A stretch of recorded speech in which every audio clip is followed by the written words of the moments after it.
DP Jaroli जो हैं माध्यमिक शिक्षा बोर्ड के चेयरमैन हैं, ठीक है, और शिक्षा जो मंत्रालय उसके अंडर वो आता है। कैसे हो सकता है कि जो है शिक्षा मंत्री को पता नहीं होगा? बच्चा बच्चा जानता है पेपर आउट हुआ। मुख्यमंत्री जी के नाक के नीचे हुआ है सब कुछ। राजस्थान के मुख्यमंत्री सर्वे सर्वा है, उनका दायित्व है। ये तो छोटी बात थोड़ी। 26 लाख बच्चों का भविष्य बर्बाद करता, अब तो समाज को खोखला कर रहे थे अपराधी, अब तो समाज के।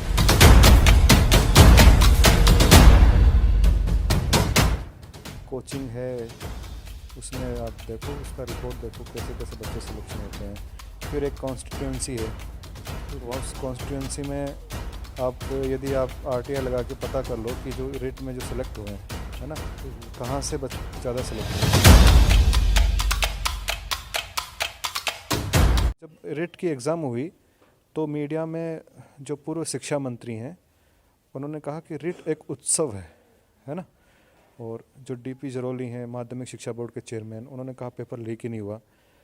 बच्चा बच्चा जानता है कि पेपर बहुत बड़े स्तर पे लीक हुए हैं। 15,000 के आसपास भी पेपर लोगों के पास पहुंचे होंगे। तो वो लोग कैसे कह सकते हैं कि उत्सव है या पेपर लीक नहीं हुआ? यानी कि उनको पता होने के बावजूद ये बोल रहे हैं कि कहीं ना कहीं कनेक्शन तो है उनका। वरना या तो पेपर, भाई आप बिल्कुल ये मानते हो कि पेपर आउट नहीं हुआ तो ये सब कुछ होना नहीं चाहिए, जांच वगैरह कुछ नहीं होनी चाहिए। आउट हुआ है तो तुरंत आपको एग्ज़ाम कैंसिल कर देनी चाहिए, जांच बैठा देनी चाहिए थी। दोनों आप बार बार एक पूर्व शिक्षा मंत्री पे सीधा आरोप लगा रहे हैं कि उनकी कहीं ना कहीं कोई मिली भगत हो सकती है। कोई जैसे कि डॉक्टर किरोड़ी लाल मीणा ने बताया था कि डीपी जरोली वहाँ मौजूद थे जिस समय ये राम कृपाल मीणा वहाँ शिक्षा संकुल में आए थे, पेपर आए, तो उसका हाथ हो सकता है। तो ऐसे कोई एविडेंस आपके पास हैं या फिर जो नेता आरोप लगा रहे हैं उनके पास हैं कि शिक्षा मंत्री का कहीं ना कहीं डायरेक्ट कनेक्शन? एविडेंस तो जो जांच एजेंसी है उनके पास पूरे मशीनरी होती है, वो इन्वेस्टिगेट करती है, पूछताछ करती है, पूरा अनुसंधान करती है। मेरे पास तो वो है नहीं। पर आप एपिसोड देखिए आप पूरा, जो डीपी जरोली जो हैं, है ना, वो माध्यमिक शिक्षा बोर्ड के चेयरमैन हैं, ठीक है, और शिक्षा जो मंत्रालय उसके अंडर वो आता है। कैसे हो सकता है कि जो है शिक्षा मंत्री को पता नहीं होगा? बच्चा बच्चा जानता है पेपर आउट हुआ है। फिर दूसरे आरोपी हैं यही बच्चे बोलते हैं कि सर एक कोचिंग है, उसमें आप देखो, उसका रिकॉर्ड देखो, कैसे कैसे बच्चे सिलेक्शन होते हैं। फिर एक कॉन्स्टिट्यूंसी है, उस कॉन्स्टिट्यूंसी में आप यदि आप आरटीआई लगा के पता कर लो कि जो रेट में जो सिलेक्ट हुए हैं, है ना, कहाँ से ज़्यादा सिलेक्ट हुए हैं। मैं ये नहीं कह रहा कि बच्चे वहाँ के बेईमान हैं, ईमानदार बच्चे हैं, मेहनती बच्चे हैं, वो भी सिलेक्ट हुए हैं। पर अचानक वो रेशियो कैसे बढ़ गया, है ना? तो ये चीज़ें जो है वो संदेह के घेरे में लाती हैं उनको। फिर मुख्यमंत्री जी के नाक के नीचे हुआ है सब कुछ। राजस्थान के मुख्यमंत्री सर्वे सर्वा है, उनका दायित्व है। ये कोई छोटी बात थोड़ी है। 26 लाख बच्चों का भविष्य बर्बाद कर दिया, उनसे जुड़े हुए जो परिवार हैं ये तो करोड़ों की संख्या में है।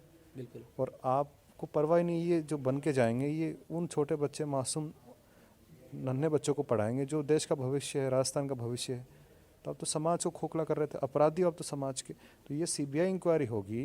अच्छा, सीबीआई इंक्वायरी से क्यों डर रहे हैं? यदि पाक साफ हैं, इन्होंने कुछ नहीं किया, करवा लें सीबीआई इंक्वायरी, साबित हो जाएगा।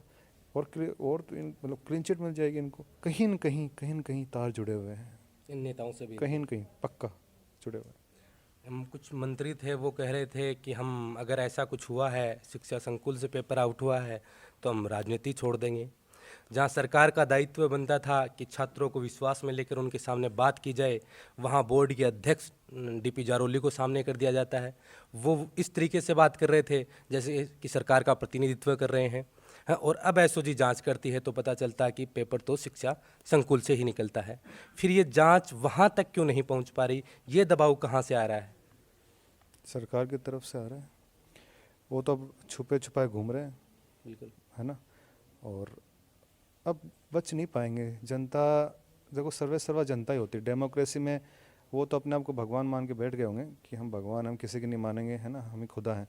पर जनता जब अपने पे आ जाती है, इन्होंने चुन के उनको बैठा है वहाँ पर, और ये सवाल नहीं कर सकते, है ना। ये जवाब जब मांगते हैं तो इनको कुचलने की कोशिश करते हैं, कोविड का बहाना करके, ये बहाना करके, वो बहाना करके। अभी जनता इनसे जवाब मांगेगी और जो चाहेगी वो इनसे करवा के रहेगी।